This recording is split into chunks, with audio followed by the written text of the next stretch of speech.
right, camera's rolling. Ready to go. And action. Hey, let's check out the kitchen. Spooky things happen in this kitchen, I'm sure. Alright, so don't look at that. No matter what, do not look at that. Now we got spooky cabinets, spooky food, cupcakes that eat you, goblins that will just come out of the freezer. Where's Shane? Were you looking at that? No. Don't look at that. Where's Shane? Does anyone know where Shane is? Oh wait, my glasses aren't on. Oh yeah. Come on guys, buddy system. I told you that, buddy. Hold on. I gotta check something.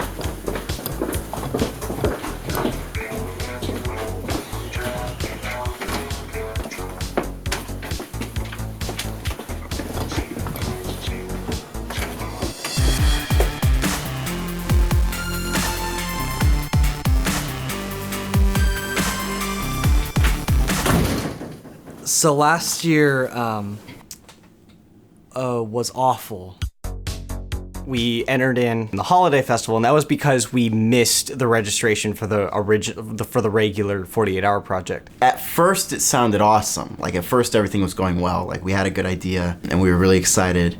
And when we saw the finished product, we were like, oh, we wasted an entire weekend of our lives. Like, I have not watched it since because it's so embarrassing. We screwed up in basically every regard. Like, you know, overall last year was terrible. We made a terrible short and we should feel bad. I spent a lot of time afterwards trying to think of why that happened. We also just made so many mistakes ahead of time. Thinking over, like, all right, next time, what are we doing differently? Because last time we went double what it was supposed to be and we had to cut half of it out, which really hurt us. This time around, we went in with much more clear goals. This time we went in and we're like, okay, we're going to write a basic script. We also practiced for it by doing those My Road Reel shorts, which were actually, I actually ended up, I think they proved to be really good practice. Just doing these 3-minute short films, cramming an idea into 3 minutes. It prepared us because we were like, okay, so everything we did last year, we're gonna not do that. So like, we just did the opposite of everything we did last time.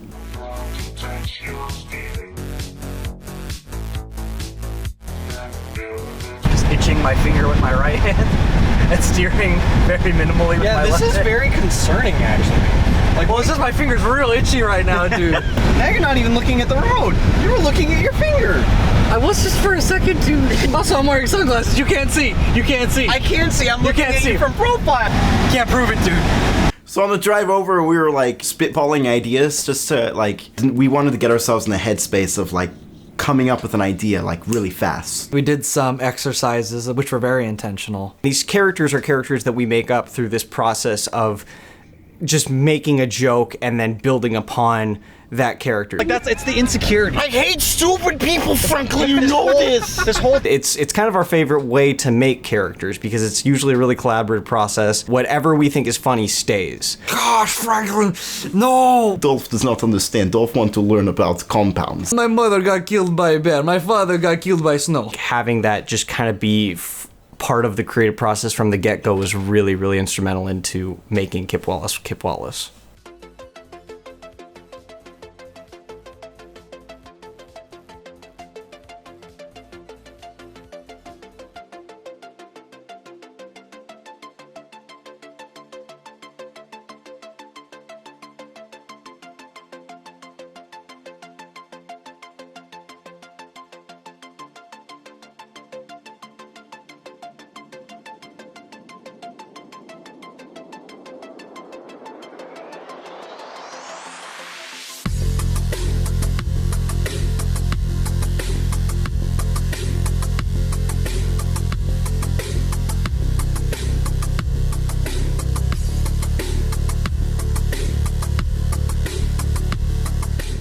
I honestly was kind of open to any theme.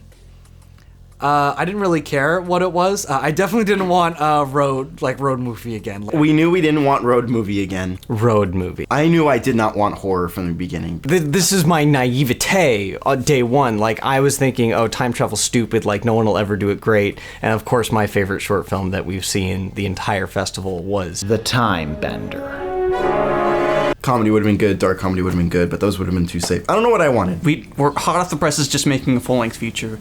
We just made like several other shorts just beforehand, like, and they all went smoothly. And I was like, "This, like, what could this project even be? Like, this is gonna be nothing. We're gonna nail it. It's gonna be great. We just got to get that idea."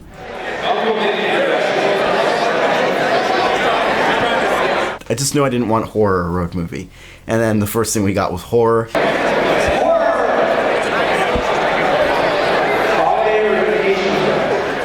And it really pissed me off because I was like, fuck!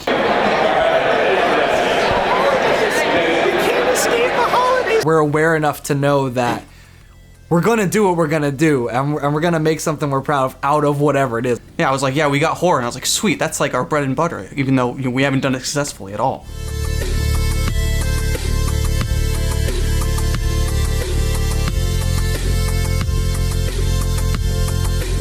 While we were walking back to the car, we're throwing some ideas out there. None of them are sticking. And then I was like, guys, we have to take a step back.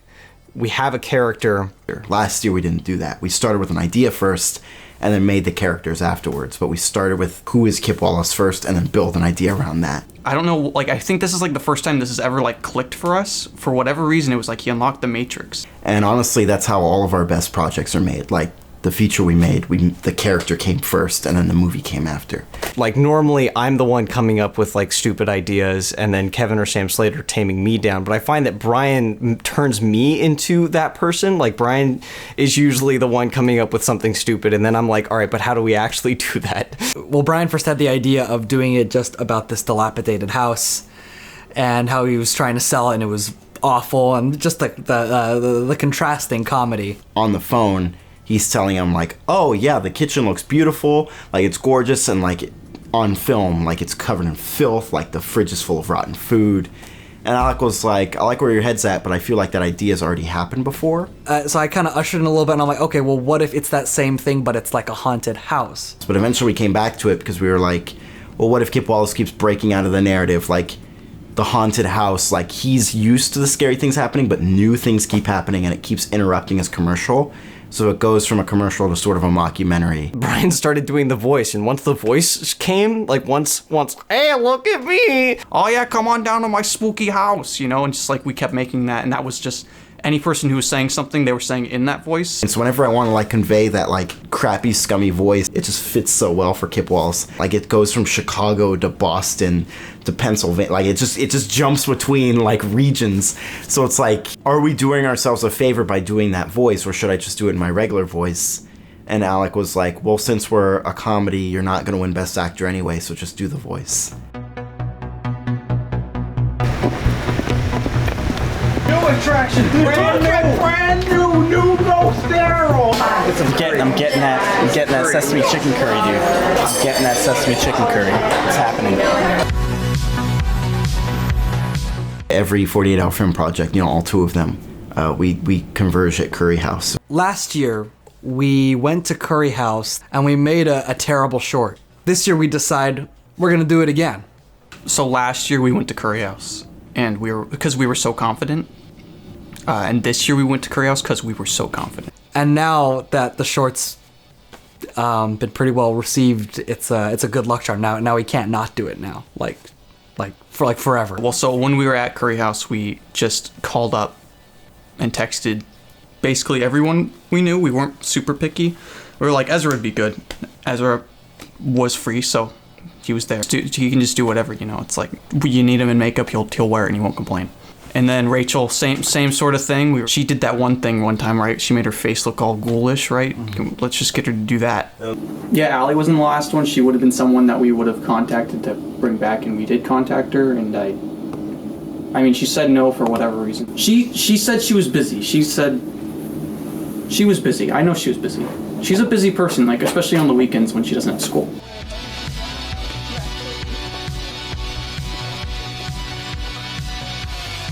exactly here. Kevin, what are we doing here in Dollar Tree? Getting a ball. Well, what's the ball for? Well, a ball is the object that we have to use for the shorts. So just a little Say you have like old soccer balls though? Yeah, Wouldn't that be spookier? Like stuff that's been left in my I backyard don't think we need for to get 10 a ball. years. Okay. My ball's easy. Okay, so I don't know why we fucking came here. Break when we don't get the shot. Exactly. Yeah. Should we get 3 then? I think two's fine. Yeah, I think we're good. Brian, are you tired? I'm super tired. Why do I look tired?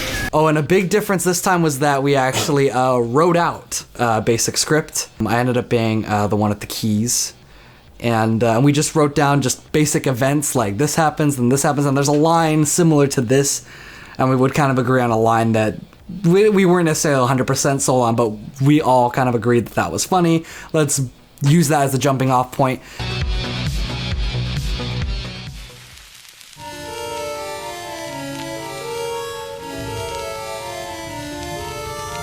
So we're actually at this house here, and we shot our last 48-hour project here, where this is where Thug Boyfriend lived in our last shores. So we're back here now. It's a spooky house. Maybe it's the same house in canon. I don't know.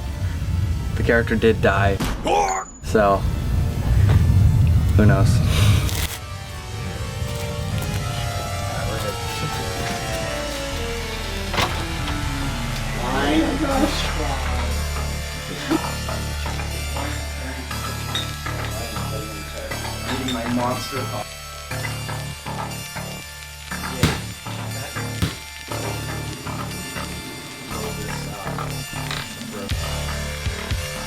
Get it. Go get it. What you can. Wow.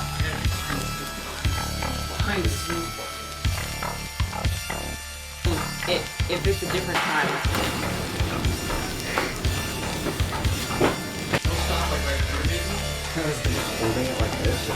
Or no. You turned in the thing that kills Jimmy. This was even like better than I thought it would. Filming. This filming day was much better than last time. Unlike last year, we were not in a rush. We were able to kind of, take our time. We got lunch. We enjoyed shooting. Like I wasn't stressed a single time throughout the day. Like, shooting's always the most fun because it's the only thing I have to do. We had access to the location the entire time, which was really helpful. Last year, halfway through the day, like, we were cranky, we were annoyed, we just wanted it to be over. But this time, like, I just had a good time. It was a lot of fun. Doing the visual effects was a lot of fun. There's a lot of people were murdered here, so it's super haunted. Great stuff. Great. Oh, look at that. The spooks are already starting. And for the most part, the lines were pretty accurate to what we had written. Because when you write something, and then when you're executing it, like, you just get different ideas when you're on set. Like, the short transformed as we were shooting it. A few things here and there were changed. There were some lines we were actually kind of sad we lost. We didn't realize we lost till later. Like at some point, Kip Wallace was supposed to say after Shane gets in the voice, I mean, what do we learn? I brought limited shit for like Because you asked, Brian was in charge of telling you. Brian's horrible at it. Yeah. We were like, oh, we should get some really good like makeup looking like on the dead people and all like the people that get killed and stuff like that. Like, we're like, is she available? Is Mackenzie available? So we texted her, and she sent us a picture of something she did on her hand with like pencil or something, and it was better than we could have ever expected of anything. And it was just that with pencil. Imagine what she could do with like paint or something. So Vince, Yes, you did the behind the scenes today. I did. And you also were just generally very helpful on set. Thank you. You brought a lot of gear that ended up being essential. Yeah. So we had a new member of the team this time around, someone that we've never worked with before, and man, is it too early to say that I'm in love? There was like almost no bumps in the road, especially because Vince helped out a lot. Vincent is Jesus Christ. He saved us. He's actually wanted to work with us before, and all of our projects, the scheduling never really lined up. He works a lot. For the weekend of the 48-hour project, he took the entire weekend off. He was so prepared for everything. He even had things that we absolutely needed. He just happened to have, like, I got a green screen suit. He was so awesome. He was such a major help. He was the MVP of the Kip Wallace guarantee. Vincent was the newest member to the team, so just talk a little bit about. He was lazy. Vincent? Are you kidding me? He didn't do shit. No, Vince was great. He was great at being lazy. And he interviewed us. He asked us some great questions. Like, here, cut to some right now. What made you want to become a filmmaker, Kev? It actually came from wanting to be a storyteller. I liked just stories, some scary stories originally, and then it just kind of led to me liking movies, and then me wanting to make movies instead of writing books. So how are you enjoying filming today with the boys and Rachel? Filming's always fun with the boys, not always with Rachel, but like it was fun this time. Son of a bitch. All right, Kev, so what's the story with this machete? It's quite a story, actually. So the machete was forged in hell by Satan. How are you doing? I'm doing great. What are you doing? Is the camera on right now? It is. Why? I don't know. I'm just doing Vince's job for him. There was also a big difference this time. The guys as a whole were much less condescending when it came to me doing the audio. Like, it was better. It was better this time. Still audio boy yet? Kevin's finally just accepted that he's the audio boy. Like he was standing around before like we even started shooting, and he was holding like nothing, like this, and he was like, and then we had to put a zoom in his hand and then put earbuds in it, and he was like, oh, and he could hear again. It was like Christmas. Like it was really cute to see. I mean, I did it this time, but like they didn't like ask me to. You cannot escape your fate. It was like I'm okay with this now. You know, like I've come to terms with it. You know, it's like Stockholm syndrome or something. So in the evening, we were all getting hungry, and it was time for dinner. And we already had a really great breakfast. We had donuts, and a really great lunch. We had burgers and fries. So we wanted to top it off with some pizza. Me and Brian went to go get said food, and we were like, when we were excited, when we come back, we're just gonna film that last shot, and it's gonna be awesome, and we're gonna be done. We're the last shot of the day. Like it's gonna be great. And then we get a casual text saying we're already going and we're filming it, so don't bother. Yeah. Are we fabricating drama now? Because there's nothing wrong with our shoot. Yes. So Kevin and Brian are just like huge pussies about it. We were all sitting around. We were like, my makeup was done. I was ready to go. We were all ready to go. It's one shot. And in my head, I was like, okay, so they're gonna come back with the pizza. That's gonna take another 15 minutes or so. Then everybody's gonna stop and wait and eat. And then after that, we're gonna go. And just the momentum would be down. And I was just like, let's just go get it right now. It's gonna take 5 seconds. Let's just go do it. And then we're done. Like it was the last thing, you know? We had one thing that we needed to shoot at night, and that was Sam Slade in the Void. And so we decided to go out to a little nature walk that's kind of close to my house. The camera we've been using all day, but Alec took the battery out. It was dead, so he didn't bring another battery. Vince again saved us, and he was like, well, you can just use my camera. It's one shot, just use my camera. We're like, well, thank you, Vince. I went to bed at a regular time. Sam Slade was editing throughout the night. I was gonna finish editing the next day and then do special effects, so I was like, great, I get a full night's sleep. Editing last time screwed us up so much that I was like, okay, listen, I'm just gonna edit. I'm gonna assemble it, whatever the project is, I'm just gonna assemble it that night so that the next day Alec can color correct it and just do any effects that we need. Like before we even knew what the short was, I was thinking that. Then I started doing special effects, and then around 11, Sam Slade came over. I was pretty much done with the special effects. It was just some finessing. And it was really easy to edit because all the takes are really long. You know, it wasn't a lot of like intercutting. There are a few special effects things that I did end up kind of having to rush towards the end, which I'm a little bummed out about. I did learn some stuff about camera tracking. Last year, I was there the entire day. Like we got Alec food, and we were like distracting him, and we were like doing ADR and stuff. But the shoot went so smoothly that we didn't need to get any more shots. We got a singing ghost lady, spooky ball kid. We got a machete-wielding maniac. Machete-wielding maniac instead of machete-wielding maniac. We did that take like maybe 4 times, and 2 of the 4 times he said machete instead of machete, and we had a good take where he said machete. But Sam Slade opted to leave in machete, and I think we all loved it. While the guys were editing, I was running around getting signatures from people because we had to have them sign a form that they were involved with the 48-hour film project. Despite the shoot going great the day before, we did not think once about getting those signatures. And like we both had the same idea what we wanted for the music, and we're like, he was showing me some songs, like we could do this song, blah blah blah. And then he's like, what about this, the Wild Pogo song, which is a song we've used like once or twice before. And I was like, that song's great, we should use that. And he's like, I already put it in. It really tells the audience when to laugh. You know, it really helps out. Where am I going? Well, The one thing I was concerned about was how we're doing on time, because with a lot of our shorts, especially last year, we have a lot of bits, we have a lot of humor, we like to put a lot of it in there, only for us to cut most of it out. Kevin was all worried it was going to be too long, and I was like, no.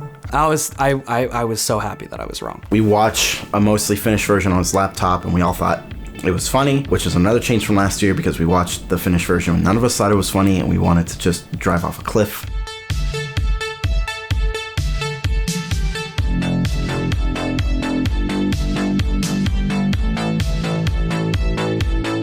We drove up early. The only thing that was kind of scary was that we were exporting from a laptop, and the laptop power outlet that we had bought last year to do the same thing was not working. Anytime we went over a bump, it would just dip out, and Sam Slade's laptop was at like 30%, and we're in the middle of rendering. So every 2 minutes or so, I would be like, fuck, we lost power. Sam Slade's car / the Charger was trying to sabotage us, and was not gonna let that happen.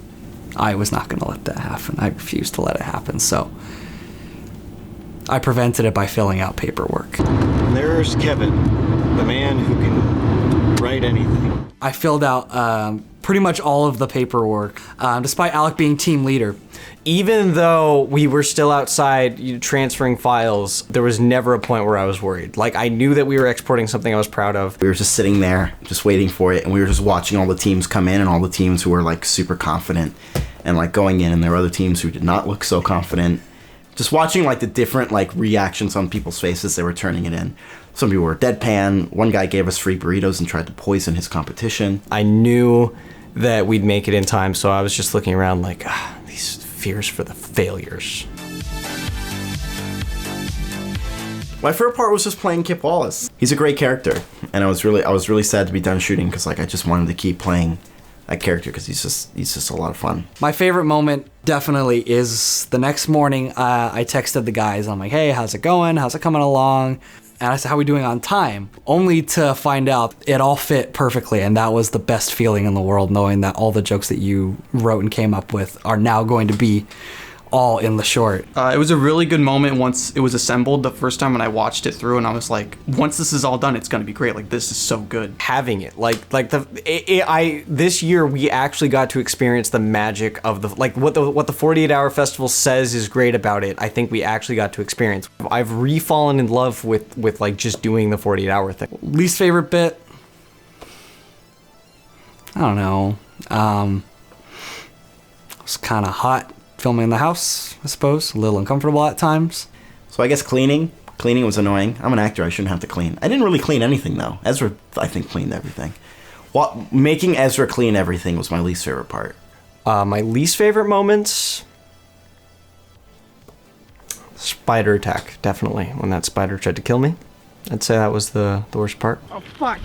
Fuck, a spider web. Check me, Vince! Vince! You gotta get me, dude. It's all over my face. Oh shit! Yeah. I think you're all right. Where the fuck is it?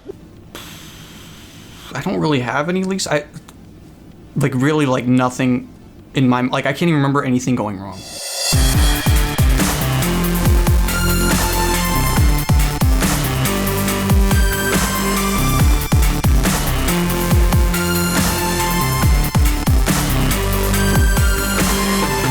During the short, everyone was laughing the entire time, which was awesome to see because we knew that we thought it was funny, but that is never a mark that anyone else will think it's funny. And so seeing the entire theater just, also think that Kip Wallace was funny it was very enabling. Whenever our shorts or any of our films screen, like I black out, and so I'm not aware of anything that happens, but I'm told that we had a really good audience reaction.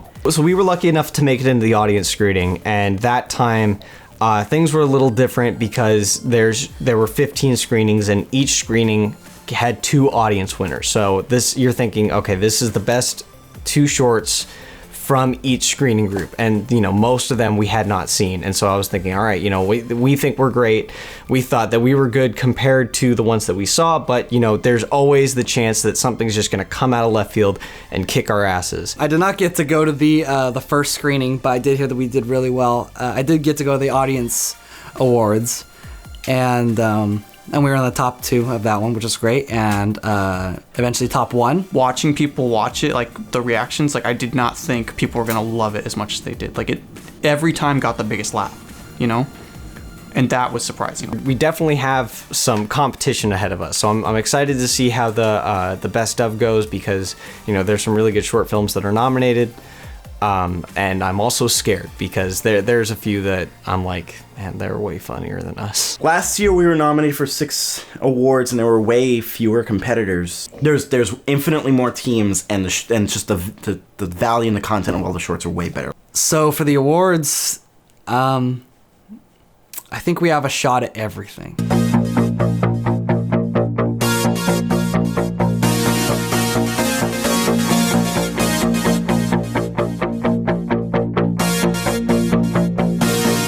We're definitely winning at least one category. And it'll be best use of line. Best use of prop or line. Line and prop. Honestly, what we're going to get nominated for, probably best writing. Yeah, we can win best writing.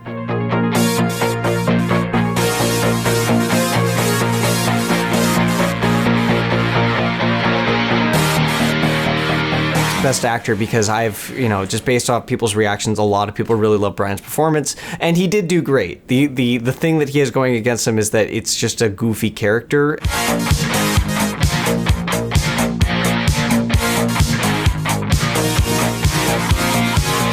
I'm not going to say we're going to get audience, but I think that we have a good chance at it.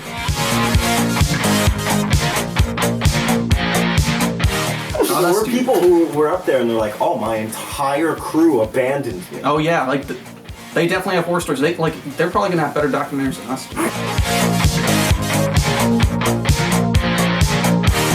What last year I think was a hugely educational experience for all of us, kind of a learning curve. But this time I think I think this time was an exercise also, but it was an exercise in beating everyone and being the best.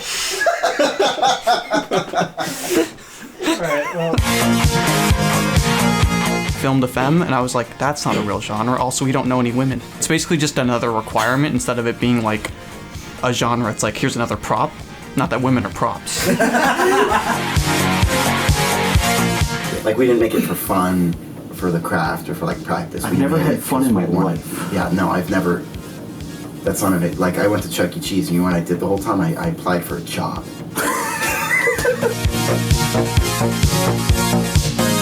For various events such as bar mitzvahs and weddings, birthday parties and such. Even though I don't know why you would have a birthday party anywhere but your own house.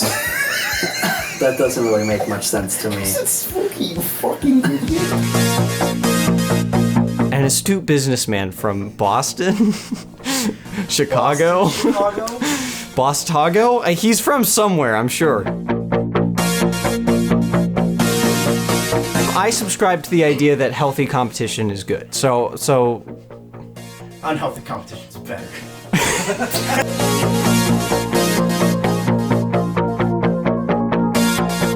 We should test that out. Put salsa, put dip in with the chips and then make a smoothie out of it. God, That would be gross. That would be gross. That can't be a good idea. And then you turn it into a shake. Should be delicious, right? No. I hope this documentary doesn't suck because there's no like real tension or anything wrong that happened, you know? Like I hope it's not 50 minutes of us just saying how great we are. That wouldn't be entertaining.